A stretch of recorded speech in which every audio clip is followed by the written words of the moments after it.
పుట్టినప్పటి నుంచి మరణించే వరకు ఎన్నో పనులు చేస్తూ ఉంటారు.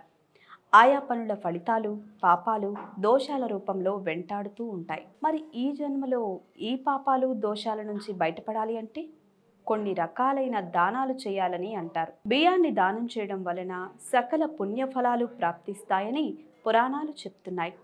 రవిగ్రహ దోష నివారణకు గోధుమలను దానం చేయాలి. అదేవిధంగా కెంపు పొదిగిన ఉంగరాన్ని ధరించాలి. గురుగ్రహ శాంతి కోసం శనగలు, చంద్రుడికి బియ్యం, కుజుడికి కందులు, బుధుడికి పెసలు, శుక్రుడికి అలసందలు, రాహువుకి మినుములు, కేతువుకి ఉలవలు, శనికి నువ్వులు దానం చేయాలి. ఇక మరణ భయంతో భయపడే వారికి అభయం ఇవ్వడం, వ్యాధులతో ఇబ్బందులు పడే వారికి వైద్య సహాయం చేయడం, పేదలకు ఉచితంగా విద్యను అందించడం, ఆకలితో ఉన్నవారికి అన్నదానం చేయడం వంటి చతుర్విధ దానాలు చేయడం వలన పూర్వజన్మ పాపాలు నశించిపోతాయని, పుణ్య ఫలితాలను ఈ జన్మలోనే అనుభవిస్తారని శాస్త్రాలు చెప్తున్నాయి.